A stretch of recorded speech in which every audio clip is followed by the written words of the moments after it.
Welcome friends. कल हम लोग वीडियो में देख रहे थे कि अलग अलग जो एसेट क्लास है इसमें निवेश करते हैं लोग। उसमें सबसे बेहतर क्लास जो है इक्विटीज है। म्यूचुअल फंड इक्विटी हो या डायरेक्ट शेयर हो, सीधे शेयर में निवेश करें वो सबसे बेहतर है। तो स्वाभाविक रूप से है, इसमें बहुत ज्यादा पैसे का लेन देन होता है, सीधे तौर पर होता है या कुछ इंटरमीडियरीज है जो मध्यस्थ हैं उनके थ्रू होता है। एक व्यवस्थित ढंग से होता है। तो इस सारे व्यवस्था को चलाने के लिए अलग अलग कंपनीज हैं, अलग अलग लोग उसमें इन्वॉल्व हैं, उसमें शामिल हैं। तो ये सारे मिल करके चलाते हैं। तो सबसे पहला चीज है कि स्टॉक मार्केट क्या है। उससे पहले हम समझें कि अगर हमें कोई ग्रोसरी की किसी चीज की जरूरत होती है तो हमारा जो किराना स्टोर है वहां से किराने का सामान लेके आ जाते हैं, जो कि एक ब्रिक एंड मोर्टर या इसमें ढांचा है वहां पर अवस्थित है, वहां से लेकर आते हैं। उसी ढंग से मॉल है या कोई भी चीज लेना है, अगर कार खरीदनी है तो कार के शोरूम में जाते हैं, वहां से लेकर के आते हैं। तो एक दुकान है या कहीं कुछ है जहां से फिजिकली वो प्रेजेंट है, वहां से लेकर के आते हैं। अब दूसरा उपाय है कि हम मोबाइल से, लैपटॉप से भी ऑनलाइन जो है ऑर्डर करते हैं और हमारे घर पे सामान आ जाता है। लेकिन उसके भी कहीं ना कहीं बैकएंड में पीछे उनके वेयर हाउस है, कुछ संस्था है जो उसको चलाती है, जो आपको सामान जो है डिलीवर करता है, आपके घर तक पहुंचा कर देता है। स्वाभाविक बदले में पैसे लेता है। उसी ढंग से जो है एक स्टॉक मार्केट है। अभी जो हम लोग बात कर रहे थे कि इक्विटी में लोग इन्वेस्ट करते हैं म्यूचुअल फंड के द्वारा या सीधे उसमें स्टॉक में। तो उसको चलाने के लिए एक स्टॉक मार्केट होता है जहां पर हम लोग जो शेयर है या स्टॉक है या म्यूचुअल फंड है उसका आदान प्रदान करते हैं, उसका लेन देन होता है, उसकी खरीद बिक्री होती है। जहां पर एक खरीद बिक्री होती है शेयर्स के, उसको हम लोग स्टॉक मार्केट कहते हैं। अब उस स्टॉक मार्केट को व्यवस्थित रूप से चलाने के लिए अलग अलग संस्थानों का निर्माण किया गया है, जो अलग अलग कार्य देखते हैं और उसको चलाते हैं। और सबके ऊपर जो है सेबी है, जो भारत में नियामक संस्था है, उसको सेबी करते हैं, जो इन सारे चीजों को विनियमन करती है। सेबी का फुल फॉर्म है stock exchange board of India. उसके अधीन अलग अलग है। इसमें जो प्रतिभागी हैं कोई भी हो सकता है। हम जैसे, आप जैसे लोग जो हैं व्यक्तिगत रूप से भी कोई भी भाग ले सकता है इसमें, खरीद बिक्री में, लेन देन की प्रक्रिया में। एनआरआई जो है, जो विदेशी जो व्यक्ति हैं, वो सीआई होल्डर है, वो भी ले सकते हैं, चाहे वो भारत के हो या बाहर के। दूसरा जो है डोमेस्टिक इंस्टीट्यूशनल इन्वेस्टर हैं, घरेलू संस्थागत निवेशक हैं, वो भी ले सकते हैं। एचएनआई है, जो भारत में जो धनाढ्य है लोग हैं, हाई नेटवर्थ इंडिविजुअल हैं, वो भी उसमें भाग ले सकते हैं। विदेशी संस्था है, फॉरेन इंस्टीट्यूशनल इन्वेस्टर्स, वो भी भाग लेते हैं। तो हर ढंग के इसमें पैसे की लेन देन है, इन्वॉल्वमेंट है। छोटे से छोटे खुदरा निवेशक भी हैं और बड़े से बड़े जो संस्थागत निवेशक भी हैं, सभी लोग लेते हैं इसमें भाग। और सबके लिए बराबर है, सबके लिए नियम कानून बराबर ढंग से बना हुआ है। इन सारे चीज को देख रेख के लिए सेबी के अधीन में अलग अलग लोग हैं जो काम करते हैं। सेबी देखती है कि जो अलग अलग स्टॉक एक्सचेंज है, भारत में मुख्यतः दो है, बीएससी एंड एनएससी। इसके अलावा और है मंगलोर स्टॉक एक्सचेंज या Calcutta stock exchange, Delhi stock exchange. But लेकिन दो जो है, बॉम्बे स्टॉक एक्सचेंज और एनएससी, नेशनल स्टॉक एक्सचेंज, यही अब नियमित रूप से काम करते हैं और सभी लोग इसी के थ्रू, इसी स्टॉक एक्सचेंज पे जो है खरीद बिक्री करते हैं अपने शेयरों का।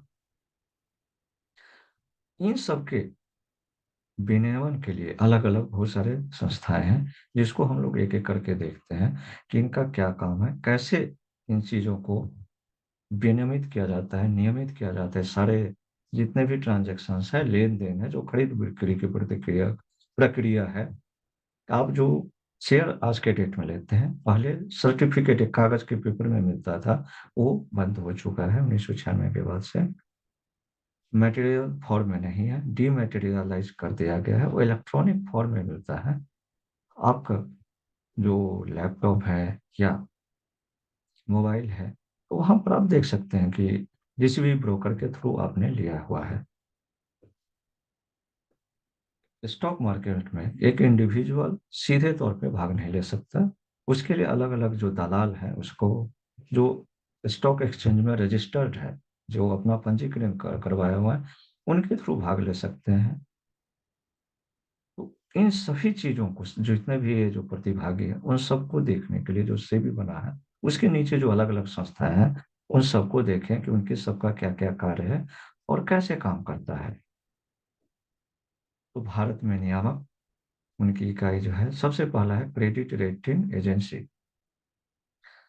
ये एजेंसी जो है, कौन कौन से हैं, जैसे क्रिसिल है, इकरा है, केयर है, और बहुत सारे हैं।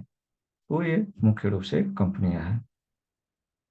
ये कंपनियां क्या काम करती है? इन कंपनियों का जो काम है, कॉरपोरेट हो या जो सरकारों का जो साख का मूल्यांकन है, क्रेडिट का जो वैल्यूएशन है, ये लोग करते हैं। यदि सरल शब्दों में इसको कहा जाए, तो ये जो कॉरपोरेट है या सारे सरकारी संस्था है, अगर ऋण प्राप्त करना चाहती है, तो सीआरए जो है, क्रेडिट रेटिंग एजेंसी जो है, उसकी जांच करता है कि इकाई ऋण देने योग्य है या नहीं। अगर ऋण दिया जाएगा तो क्या ऋण डूबेगा तो नहीं, उनकी जो क्रेडिट वर्दीनेस है या ऋण को जो चुकता करने की जो क्षमता है, वो सही है कि नहीं है। ये काम जो है क्रेडिट एजेंसी जो है, क्रेडिट रेटिंग एजेंसी करते हैं, अलग अलग जो है। दूसरा है डिवेंचर न्यासी। तो जो डिवेंचर न्यासी है, उनका जो काम है, जो जितने भी लगभग जो भारत के सभी बैंक है, सभी के सभी जो है ये काम करते हैं। जो डिवेंचर न्यासी या जो ट्रस्टी है, वो कॉरपोरेट डिवेंचर के ट्रस्टी के रूप में काम करते हैं, कार्य करते हैं। सरल शब्दों में कहें तो जब कंपनियां ऋण लेना चाहती है, तो डिवेंचर जारी कर सकती है।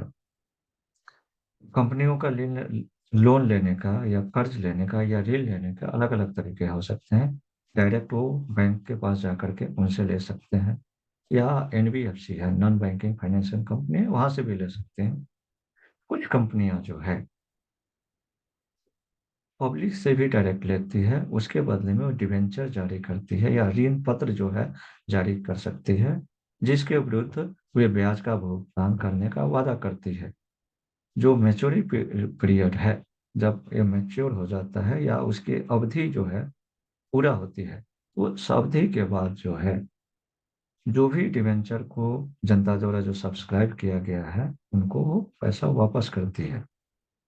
और ये जो डिवेंचर ट्रस्टी है, ये सुनिश्चित करता है कि जो भी डिवेंचर इशू किया है, जो भी कॉरपोरेट्स हैं या गवर्नमेंट है, उनसे जो भी कंपनी उसको इशू किया है, उसका जो दायित्व बनता है, उसके तहत जो उसने उस समय प्रॉमिस किया है कि हम इतने इंटरेस्ट देंगे, इतने समय में ये देंगे, उस सारे दायित्वों का वो सम्मान करें, उसका वापस जो है पैसे को वापस करें ब्याज के सहित।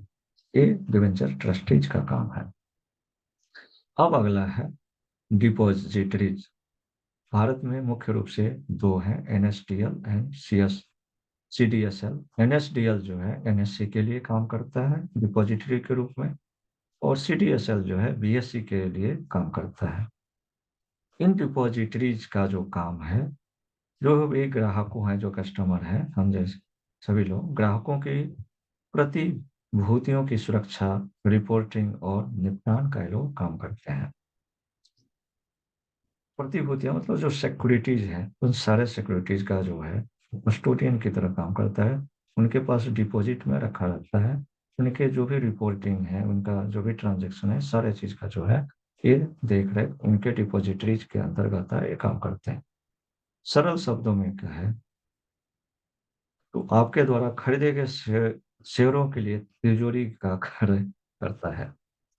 मतलब ये है कि हमने जो भी शेयर खरीदा, वो कहीं ना कहीं फिजिकल फॉर्म में तो नहीं मिल रहा है, पहले फिजिकल फॉर्म में तो हमें मिल जाता था, अभी इलेक्ट्रॉनिक फॉर्म में भी है। तो कोई ना कोई एक तिजोरी तो होगा जहां पर ये सारे रखे जाएंगे, क्या जहां पर वो सारा जमा है। तो वो सारा डिपॉजिटरीज का काम है, इनके तहत जो है इनके यहाँ डिपॉजिट करके रखा जाता है कि सारे के सारे जो है, जो भी बीएससी के थ्रू होता है वो सीडीएसएल के पास रहता है। जो एनएससी जो है, नेशनल स्टॉक एक्सचेंज, उसके थ्रू जो भी होता है वो एनएसटीएल के पास रहता है, ये उनके डिपॉजिटरीज का काम करते हैं। डिपॉजिटरी जो है आपके शेयर रखते हैं और आपकी प्रतिभूतियों के आदान प्रदान की सुविधा प्रदान करता है। जब आप शेयर खरीदते हैं तो ये शेयर आपके डिपॉजिटरी खाते में जमा हो जाते हैं, जिसे आमतौर पर डीमैट खाता कहा जाता है। यह भारत में केवल दो कंपनियों द्वारा इलेक्ट्रॉनिक रूप में बनाए रखा जाता है। दूसरी चीज है कि अगर हम शेयर बेचते हैं तो क्या होता है।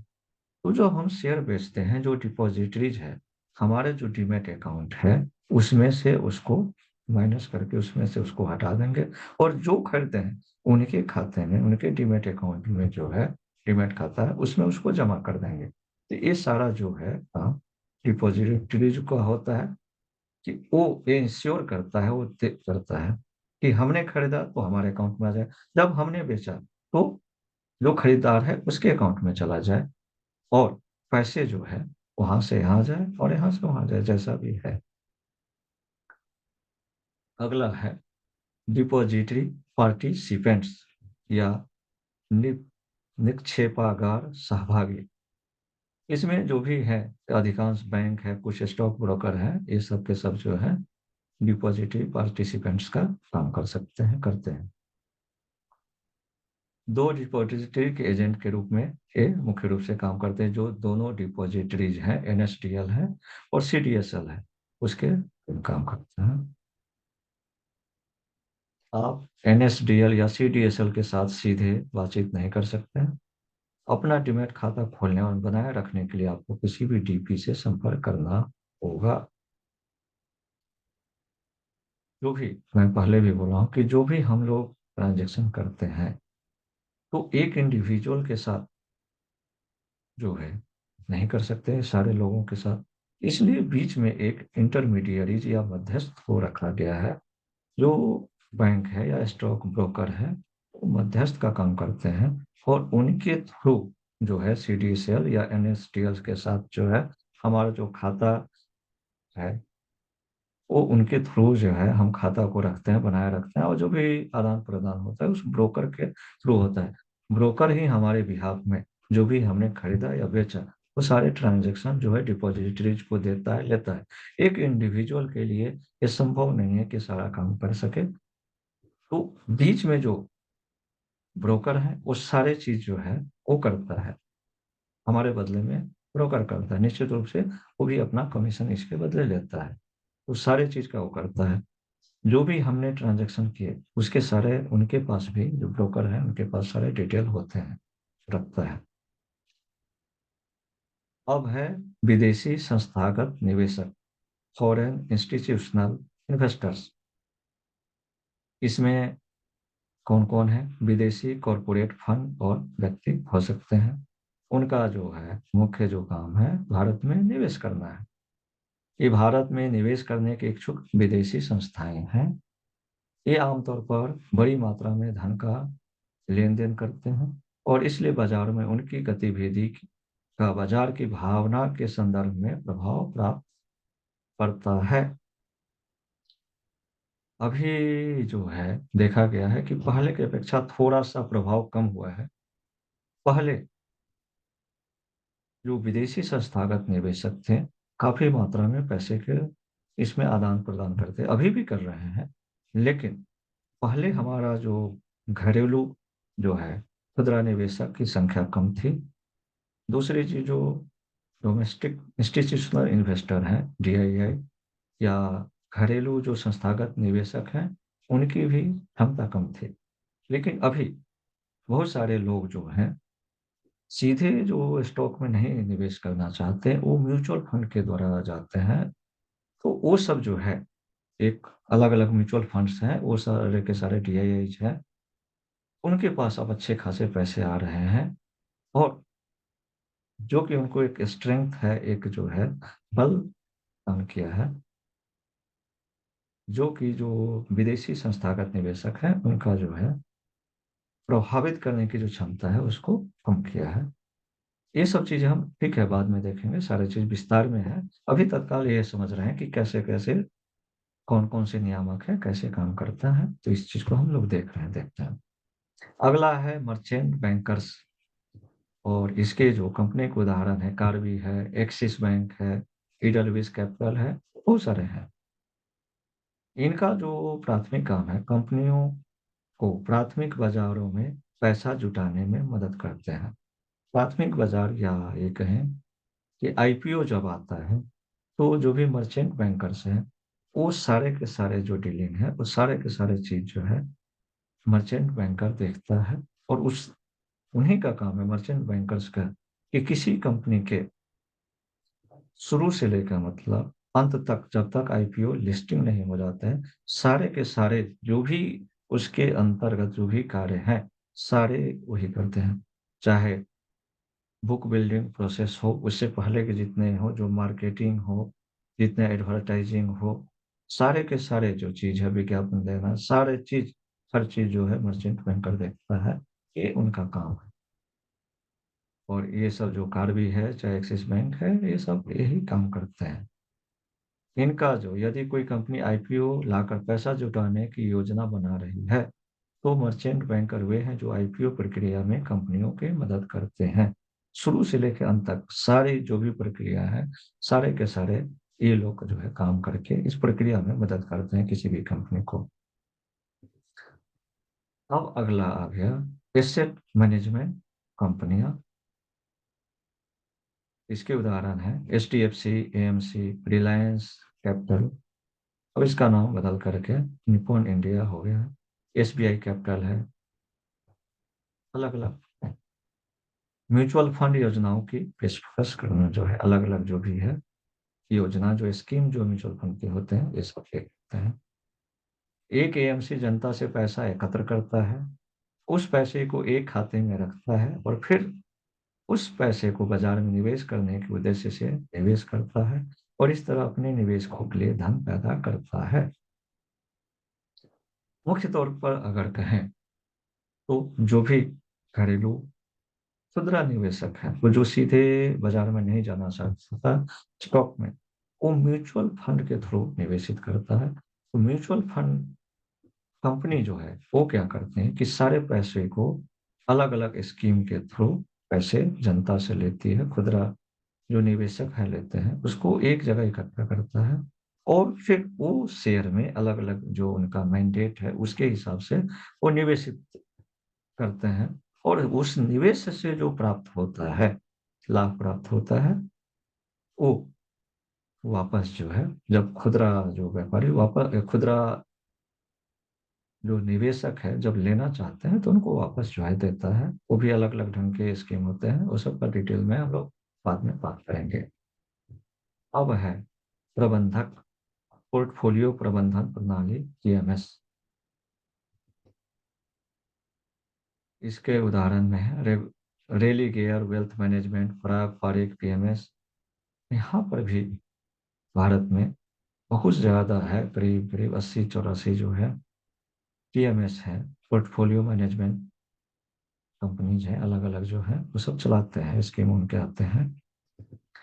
इनका काम पीएमएस योजनाओं की पेशकश करेगा, और आपके जो उसमें अगर आप पैसा लगाते हैं, तो उसको वो निवेश को देख रेख करेगा, और जो भी है आपके बदले में सारा पोर्टफोलियो के मैनेजमेंट आपको प्रबंधन करके देगा।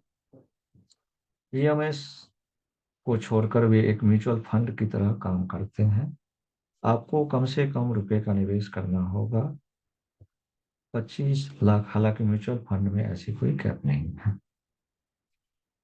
हालांकि अभी जो पीएमएस में है, कुछ पीएमएस जो है 50 लाख तक का जो है मिनिमम अमाउंट की मांग करते हैं।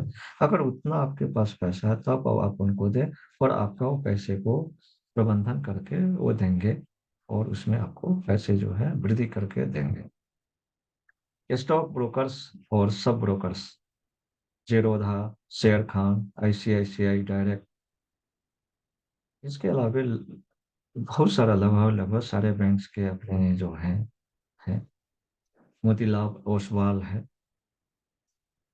आईआईएफएल है, बहुत सारे जो है कंपनीज हैं जो शेयर ब्रोकिंग का काम करते हैं, सब ब्रोकिंग का है। एक निवेशक और स्टॉक एक्सचेंज के बीच मध्यस्थ के रूप में इनका काम करना है। जब भी आप स्टॉक एक्सचेंज से शेयर खरीदना या बेचना चाहते हैं, तो आपको ऐसा पंजीकृत स्टॉक ब्रोकर के माध्यम से करना होगा। एक सब ब्रोकर एक स्टॉक ब्रोकर के एजेंट के तरह होता है, और वो आपके बिहाफ में और एक्सचेंज के बिहाफ में, दोनों के बीच में मध्यस्थ के रूप में काम करके सारे चीज को करके देता है।